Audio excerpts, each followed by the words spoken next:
नमस्कार, आप देख रहे हैं स्वदेश न्यूज। मैं हूं आपके साथ संचिता जायसवाल। बड़ी खबर दिखा रहे हैं हम आपको।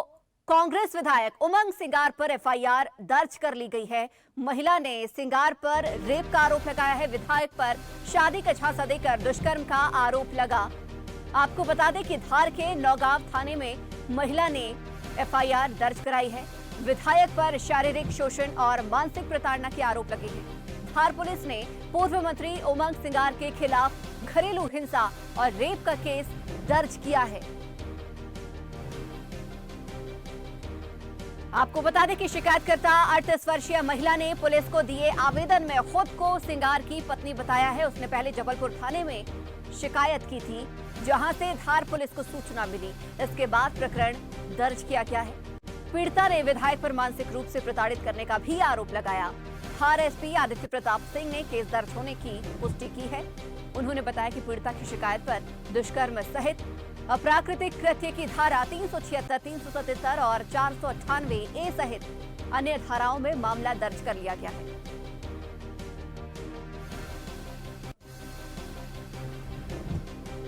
और इस खबर पर चर्चा करने के लिए हमारे साथ राम पांडे, कांग्रेस प्रवक्ता, जुड़ गए हैं। राम जी, स्वागत है आपका स्वदेश न्यूज में। राम पांडे जी, उम्मीद है आप तक आवाज पहुंच रही होगी हमारी। जी मैडम, बिल्कुल आवाज आ रही है आपके। राम जी, जिस तरीके से सुबह से खबरें उजागर हो रही हैं, सामने आ रही हैं उमंग सिंगार के खिलाफ, जाहिर सी बात है आप तक भी पहुंची होंगी, क्या कहेंगे इस पर? जी जी बिल्कुल, ये अच्छा हुआ, रिपोर्ट हुई है, ये भी अच्छा है। कार्रवाई होनी चाहिए और ये अंजाम तक जानी चाहिए और महिला को न्याय मिलना चाहिए। मैं इस बात से पूरी तरह से सहमत हूँ। भारतीय जनता पार्टी जैसे अपने बलात्कारी नेताओं को बचाती है, वैसे कांग्रेस ये काम नहीं करेगी। जैसे भारतीय जनता पार्टी ने अपने बलात्कारी विधायक कुलदीप सेंगर को बचाने का पूरा प्रयास किया, उनके समर्थन में मोमबत्तियां जलाई, धरना दिए, प्रदर्शन किए। अभी लेटेस्ट घटना हम बात करें उत्तराखंड की, वहाँ भारतीय जनता पार्टी के बड़े विधायक और बड़े नेता की बेटे ने बलात्कार किया। पूरी राष्ट्रीय स्तर की भारतीय जनता पार्टी ने उसको बचाने का काम किया। इनके एक चिन्मयानंद थे, उनको बचाने का काम किया। हम लोग यदि किसी महिला के साथ दुर्व्यवहार होता है, अत्याचार होता है, तो हम उसके समर्थन में बिल्कुल नहीं है, न बचाने का काम करेंगे। हाँ, ये जरूर है कि ये उमंग सिंगार जी को भारतीय जनता पार्टी काफी समय से प्रयास कर रही थी कि वो भारतीय जनता पार्टी में आ जाएं। उनको लालच दिया जा रहा था, समर्थन दिया जा रहा था। हो सकता है वो भारतीय जनता पार्टी के पैसे और लालच के दबाव में नहीं गए, तो एक राजनीति भी हो सकती है, क्योंकि मध्य प्रदेश में भारतीय जनता पार्टी की सरकार है। तो ये जो केस है राजनीति से प्रेरित हो सकता है। भारत जोड़ो यात्रा चल रही है और भारतीय जनता पार्टी बार बार कह रही थी कि उनके विधायक हमारे संपर्क में है। उनमें से एक उमंग सिंगार का भी नाम भारतीय जनता पार्टी लेती थी और उमंग सिंगार बार बार कहते थे कि भारतीय जनता पार्टी मेरे ऊपर दबाव डाल रही है, लेकिन मैं भारतीय जनता पार्टी ज्वाइन नहीं करूंगा। उमंग सिंगार दोषी हैं, आप मान रहे हैं? दोषी तो न्यायालय करेगा, कोर्ट, सुप्रीम कोर्ट तक जाएगा। मैंने कहा ना, जो न्यायालय फैसला देगा उसको हम मानेंगे। अभी न्यायालय का फैसला नहीं है, ये केस हुआ है। हम जिस महिला ने, जो भी महिला है उसने किया है, उसको न्याय मिलना चाहिए। हम ऐसी बातों का समर्थन नहीं करते, हम कोर्ट के निर्णय के साथ हैं। भारतीय जनता पार्टी बलात्कारी और दुष्कर्मियों का समर्थन करते हैं। अभी लेटेस्ट भारतीय जनता पार्टी के मध्य प्रदेश के बड़े नेता रामनिवास शर्मा, जिनका ग्वालियर में होटल रमाया है, 3 महीने से फरार है। भारतीय जनता पार्टी का कार्यालय उसमें खुलता है, भारतीय जनता पार्टी का चुनाव अभियान वहां से शुरू होता है। रामनिवास शर्मा ग्वालियर में रमाया होटल का मालिक है। भारतीय जनता पार्टी ने उसको अभी तक गिरफ्तार नहीं किया है। भारतीय जनता पार्टी इस रामनिवास शर्मा को, बलात्कारी को बचाने का प्रयास कर रही है, लेकिन हम ऐसा कोई काम नहीं करेंगे। पार्टी हमारा कोई उमंग सिंगार का इस मामले में कोई समर्थन नहीं करेगी। तो न्यायालय ठीक है राम पांडे जी, लौटूंगी आपके पास, लौटूंगी, बने रहेगा हमारे पास। बीजेपी से सह मीडिया प्रभारी आशीष तिवारी जी भी जो फोन लाइन पर जुड़ गए हैं। आशीष जी, आपका भी स्वागत है स्वदेश न्यूज में। आशीष जी, जिस तरीके की सुबह से खबरें लगातार चल रही है उमंग सिंगार के खिलाफ में, एक महिला ने जो केस दर्ज कराया है, लेकिन उसको लेकर अब पीछे ये भी कहा जा रहा है कि कहीं ना कहीं बीजेपी की भी इसमें साजिश शामिल हो सकती है। आशीष जी, आवाज पहुंच रही है आप तक मेरी? जी आवाज आ गई। जी आशीष जी, जिस तरीके से ये खबरें सुबह से चल रही है उमंग सिंगार के खिलाफ में, लेकिन अब कहा यह भी जा रहा है कि इस पूरे मामले में कहीं ना कहीं बीजेपी का पीछे षड्यंत्र हो सकता है। देखिए, ये कांग्रेस के द्वारा झूठा आरोप लगाया जा रहा है। जैसे इनका चाल चरित्र सामने आ गया है और जैसे जैसे कांग्रेस की यात्रा मध्य प्रदेश में प्रवेश कर रही है वैसे वैसे इनके विधायकों की स्थिति भी दिखने लगी है कि इनका चाल चरित्र क्या है।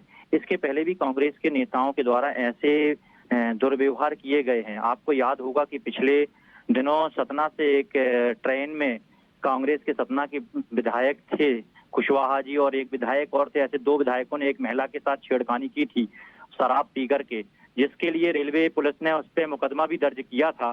तो इनके सभी विधायकों की स्थिति, जो इनके अधिकांश विधायकों की स्थिति मैं कहूंगा कि इसी प्रकार की हो गई है कि उनके चाल चरित्र देखा जाए तो चरित्र समाज के सामने कुछ और दिखता है और अंदर कुछ और है।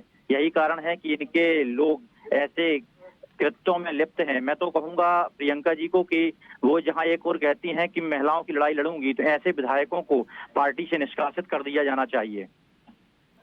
राम पांडे जी, आपके पास वापस आना चाहूंगी। जिस तरीके से देखा जाए अभी ये ट्रेन वाला मामला भी जिक्र हो रहा है और सिंगार जी का आपको याद होगा पिछला मामला भी ठंडा नहीं हुआ जहां पर एक उनकी महिला मित्र ने आत्महत्या की थी। ऐसे में एक बार फिर से ये चुनाव नजदीक आने के पहले, नजदीक जैसे ही आ रहे हैं, ये एक मामला फिर आ गया। कई पदों पर भी हैं और लगातार सक्रिय भी हैं कांग्रेस में। ऐसे में कहीं ना कहीं आपको नहीं लगता कि कांग्रेस की छवि भी धूमिल हो रही है? मैं बोल रहा हूँ ना, बलात्कारियों को गिरफ्तार करके सजा देनी चाहिए। भारतीय जनता पार्टी के बड़े नेता रामनिवास शर्मा रमाया होटल के मालिक क्यों फरार चल रहे हैं 3 महीने से? क्या भारतीय जनता पार्टी की सरकार, भारतीय जनता पार्टी की सरकार में काम कर रहे गृह मंत्री, पुलिस इतनी कमजोर है कि एक बलात्कार के आरोपी भारतीय जनता पार्टी के नेता रामनिवास शर्मा को 3 महीने से गिरफ्तार नहीं कर पाई है? और उमंग सिंगार का क्या है? वो तो कल भाजपा ज्वाइन कर लेंगे, सारे केस हट जाएंगे। वही 28 विधायक कांग्रेस में है ना, ये कहते हैं कि कांग्रेस के विधायक कैसे हैं, तो अभी कुछ दिन पहले 28 विधायक कांग्रेस के बीजेपी में गए हैं और उमंग सिंगार को बीजेपी लाने का प्रयास कर रही थी। बहुत कोशिश की, पैसा देने की कोशिश की। उमंग सिंगार जाएंगे, बीजेपी में जाएंगे, 4 दिन बाद वापस आ जाएंगे। जैसे मुकुल रॉय थे, उन पर घोटाले के आरोप थे, भारतीय जनता पार्टी में गए, सारे आरोप हट गए, वापस वो तृणमूल कांग्रेस में चले गए। तो आजकल जिस पे भी आरोप लगते हैं उसके पास बचने का सबसे अच्छा तरीका है भारतीय जनता पार्टी ज्वाइन कर लेता है। तो उमंग सिंगार को भारतीय जनता पार्टी ने पूरी प्रयास किया। और भारतीय जनता पार्टी जब भी नाम लेती थी डिबेट में तो उमंग सिंगार का ही नाम लेती थी कि उमंग सिंगार हमारे संपर्क में है। उमंग सिंगार ने मना किया कि भैया मैं नहीं जाना चाहता हूँ, भारतीय जनता पार्टी मेरे ऊपर प्रेशर बना रही है। और भारतीय जनता पार्टी सत्ता के लिए, राजनीति के लिए कुछ भी कर सकती है। आशीष जी, जिस तरीके से कहा जा रहा है कि पार्टी को तोड़ने की तैयारी बीजेपी की पूरी है, जैसे जैसे यात्रा आएगी, इसके पहले भी खबरें थी कि 10 से 12 जो विधायक हैं कांग्रेस के वो बीजेपी के संपर्क में हैं। तो क्या ऐसा कुछ है? कांग्रेस तोड़ने की तैयारी चल रही है? नहीं, कांग्रेस को कोई तोड़ने की जरूरत नहीं है। कांग्रेस स्वतः अपने आप टूटने वाली है और उनके विधायक खुद ही भाग रहे हैं मैदान छोड़ कर। और उनके चाल चरित्र की स्थिति आपने देख ही ली कि पिछले दिनों विधायक ने क्या घटना की। इसके पहले भी इनके 2 विधायकों ने घटना की सतना से एक महिला के साथ छेड़खानी रेलवे में किया, रेलवे पुलिस ने मुकदमा भी दर्ज किया हुआ है। मतलब इनके विधायकों के चरित्र सामने आ रहे हैं। मैं तो प्रियंका जी से केवल एक ही अपील करूंगा कि कांग्रेस से ऐसे विधायकों को निष्कासित करना चाहिए, क्योंकि ऐसे विधायक किसी भी पार्टी में रहें वो समाज के लिए हानिकारक हैं। राम जी, कहा जा रहा है जिस तरीके से बार बार अभी आपने भी जिक्र किया कि सिंगार जी जा सकते हैं बीजेपी में, पहले भी बीजेपी ने उन्हें जो है अपनी पार्टी में शामिल करने की कोशिश की थी, लेकिन जिस तरीके से बार बार उनके खिलाफ मामले आते रहे हैं, लेकिन पार्टी अपने स्तर पर कभी कोई एक्शन लेती नजर नहीं आई। देखिए, भारतीय जनता पार्टी बलात्कारियों का समर्थन करती है। कुलदीप सेंगर का समर्थन किया, न्यायालय ने सजा दे दी, जेल में है तो उसकी पत्नी को टिकट दे दिया। अब बताइए, भारतीय जनता पार्टी तो सरासर बलात्कारियों का समर्थन करती है, महिला विरोधी है कि नहीं?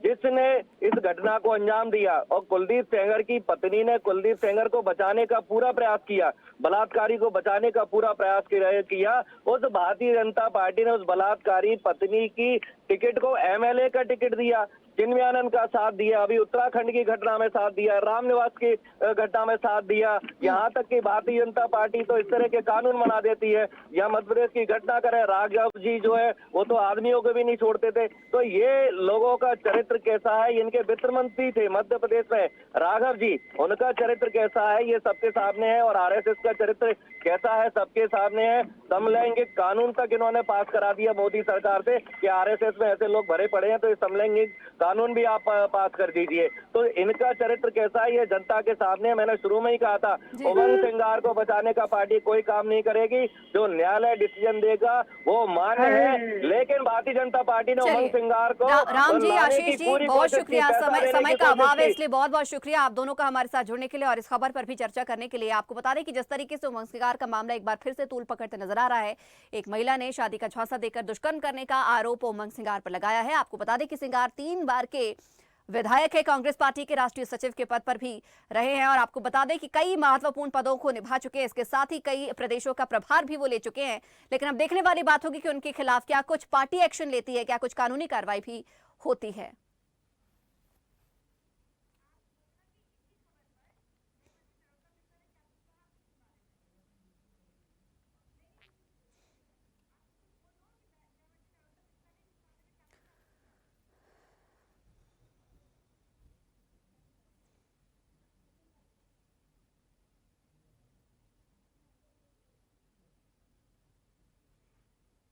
और उमंग सिंगार मामले में मध्य प्रदेश के गृह मंत्री डॉक्टर नरोत्तम मिश्रा का क्या कुछ कहना है, एक बार वो भी सुनिए। कांग्रेस के राष्ट्रीय सचिव, गुजरात चुनाव के सह प्रभारी, पूर्व मंत्री, वर्तमान विधायक उमंग सिंगार जी पर धार जिले के नौगांव थाने में दुष्कर्म, शादी का झांसा देकर दुष्कर्म, मानसिक रूप से प्रताड़ित करने का आरोप उनकी पत्नी ने लगाया है। पुलिस द्वारा जानकारी दी के अनुसार इनकी और भी पूर्व में पत्नियां थीं।